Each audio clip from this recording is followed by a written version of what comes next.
full-length track, something that I've titled Proud.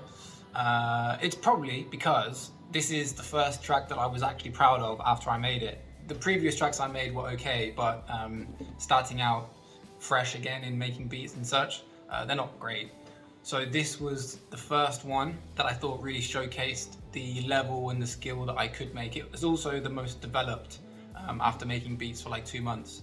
Although it's not amazing, it's a high level for me at the moment, and hopefully this only improves. I made this on November 19th. I actually made 90% of it on the night. It took me maybe like 2 or 3 hours. It still takes me quite a while to make beats, and since then I've only gone back and kind of adapted it and mixed it a little bit, the best I could, and played with the layers and such. So let's take a listen.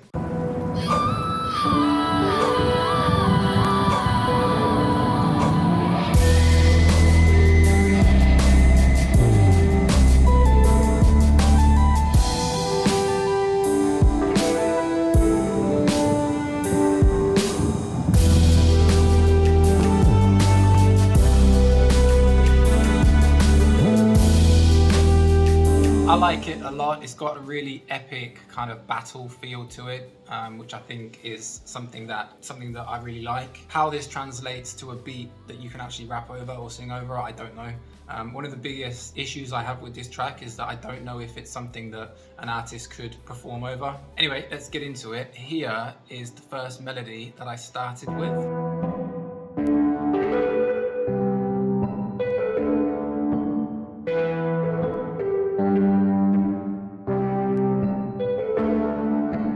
Like the melody, and it was in a time where I was trying to develop my melody making skills. It's from a Contact 7 free plugin called Factory Selection, and is a Mark II classic guitar. I've added some distortion over it, and I actually really like it. Listening to it now, I might actually go back and strip this completely and have this melody as the main focus of a more simplified beat, because it kind of gets lost in the mix, such as here.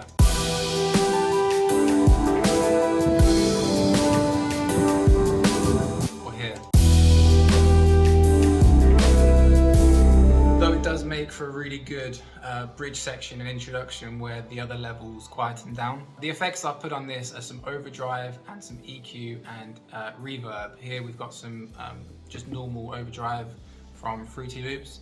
Here I've taken away a bit of the low end and then raised a bit of these mids. And then the Epiverb is a really awesome free plugin. Looks aesthetically pleasing and was recommended from a video that I saw on YouTube as a free reverb. It's pretty good. Moving on, we've got this horn section from BBC Symphony Orchestra. Again, I think every video I've made, I've said how much I like this plugin. For a free orchestral VST, it's amazing. The volume is a bit low, but all you have to do is push it up, or I use Diablo plugin for that, which I'll show in a bit.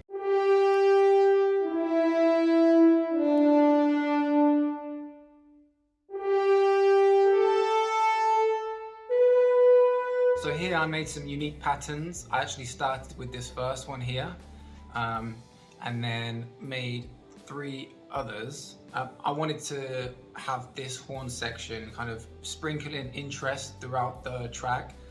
That's why I wanted to make each of them different. So this first half are all different here, and then this second half here are all different. I think the different notes that are played at each time create a different mood in the track, which I really like as well. For example, you've got this kind of just rise. In comparison to this rise then step down, which I think kind of completes the bar better and makes it more epic.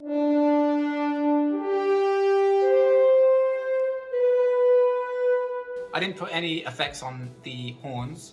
Moving on, we've got this string section here.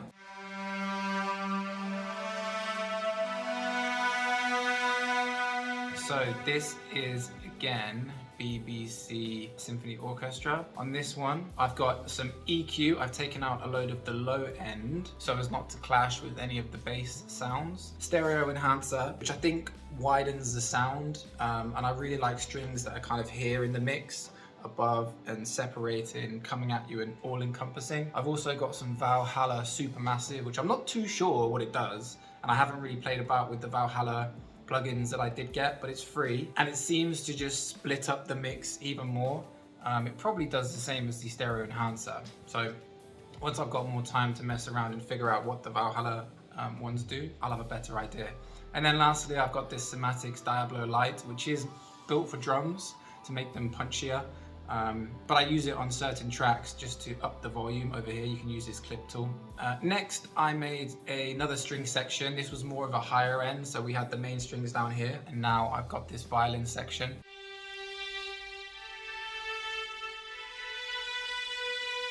I've moved them away from the start of the bar because just to split them up from the main strings. The main strings are on the bar, and then I wanted the secondary strings to be just a little tiny bit after to give it that more real world effect or real playing. This is again a BBC Symphony Orchestra sound. Again, really cool.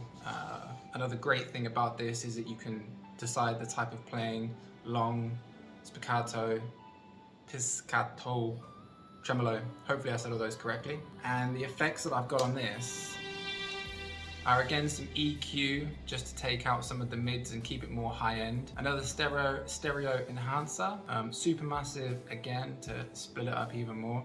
Space modulator, which I did turn off, and there's another plugin that I need to figure out more what it does. And then another Diablo just to increase the volume, as the BBC Symphony Orchestras tend to be quite low, though you can push the volume up in the VST. So all of them together sound something like this.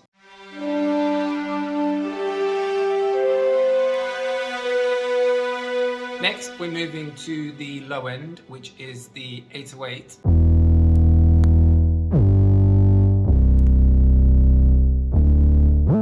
Here I've used a Candy Soul Food 808. This is from the Candy section in J Cactus's The Vault. This Candy section is R&B drum kit.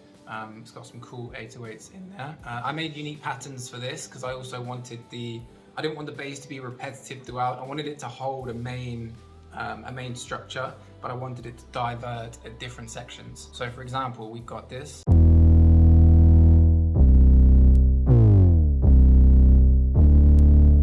Which develops into.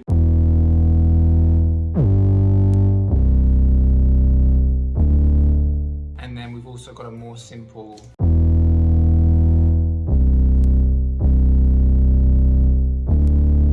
So those are the main bass sections. The effects I put on this were just a bit of EQ to take away the high end, and also Diablo again to bring up the punchiness of it, and then also the volume.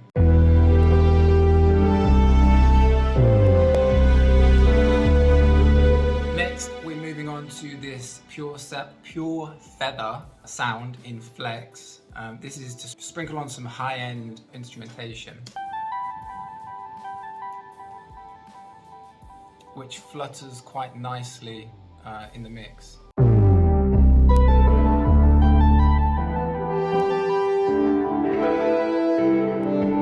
So I wanted this to resemble the guitar, the high notes in the guitar section, as you can see here. But then I also made a delayed effect by bringing down the volume of the notes as they go on. So this comes in at certain points within the song. On this section we've got kind of a gap, and I wanted to kind of have a intensifying instrument to build into the next part. I love electric guitar sounds, so I did put in one from Contact, but it just sounded too harsh, and then I eventually changed it after so long of trying to figure out what I could use. So here's the Contact one, and then I just went with a heat up preset synth hero and just wanted to be done with it.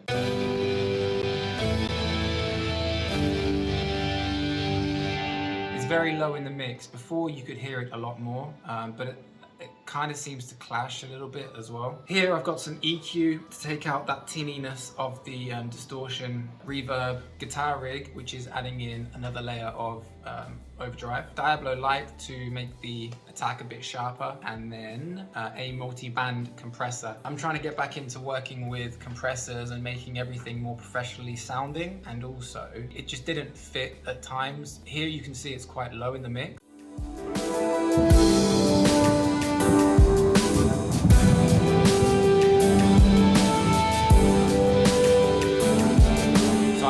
something there, but if I raise the volume up too much, I think it just sounds like it's clashing.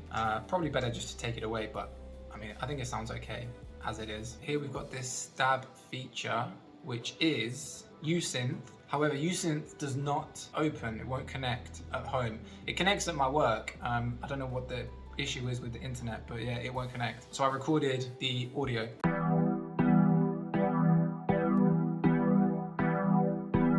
In my last video about November ideas, I went into a bit of detail about how I think that my tracks are kind of long-winded and the notes are very drawn out. I wanted to add this stab section in just to cut it up a bit, make the feel less drone-like.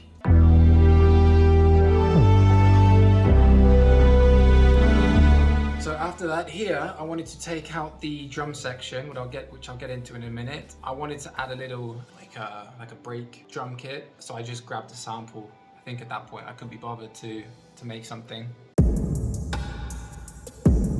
It is a Cymatics drum loop at 155 BPM, so I just raised that a little bit and then also added in this increase in volume. These sorts of automation I'm still learning how to do as well, and this was the first time that I gave it a go.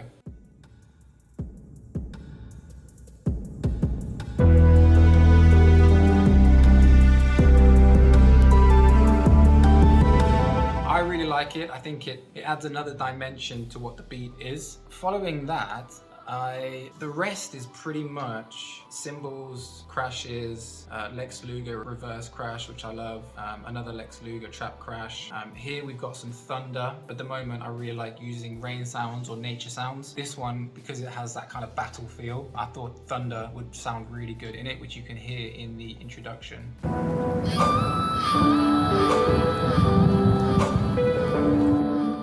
Quite subtle at the introduction and the outro, you can hear it more. I think it adds a nice low atmosphere at the bottom of the mix. I also added in these huh sounds.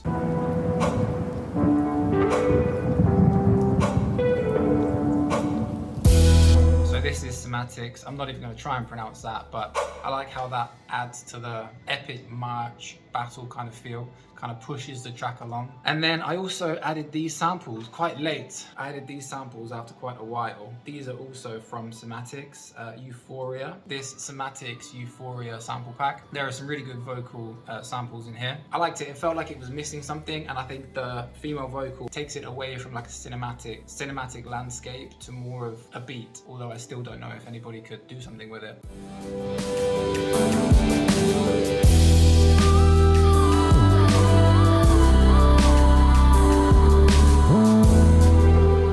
On the samples, I've used quite a few effects, probably too many, to try and make it a bit more unique than what it used to sound like.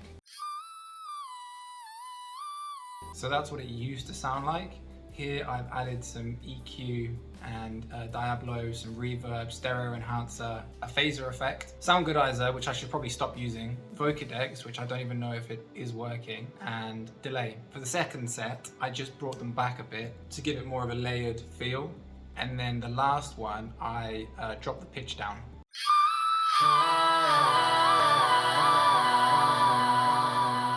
And I really like how they fit in the track. Lastly, we've got the drums. I also made the drums unique to again add a bit more interest.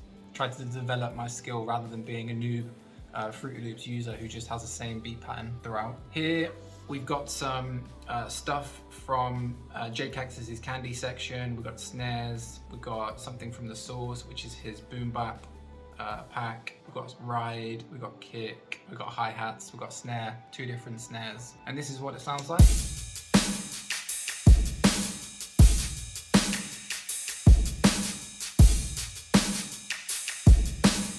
And then for the unique patterns, I just added in and took away different notes to differentiate it. And that was everything. On the drums, I've added some EQ. I think I just used the tight drum sizzle preset. Still need to get better at adjusting the EQ to suit. Some Diablo to increase the punch and volume, and then some reverb. Because of the atmosphere of the track already, I wanted some drums to have a bit of reverb on them as well. So that was everything, all of the instruments. Within the last day or two, actually, I've decided that I need to start learning how to mix properly. So I've been messing around with some compression I probably shouldn't have, now that I look at it, probably shouldn't have compressor and Maximus on there. This sound goodizer was added 2 months ago when I still didn't really know what I was doing. Well, when I didn't know what I was doing more so than I don't now. I added in a bit of low end. I wanted that rumble of the bass, and some Edison, which I'll be honest, I have no idea what it is doing.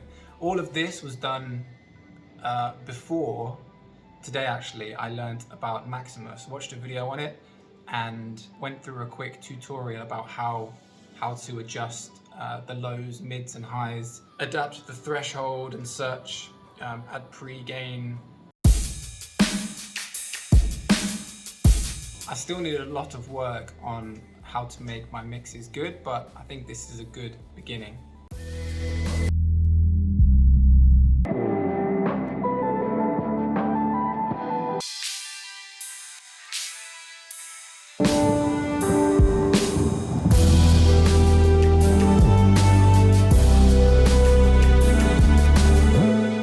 See, I could maybe even bring the highs down.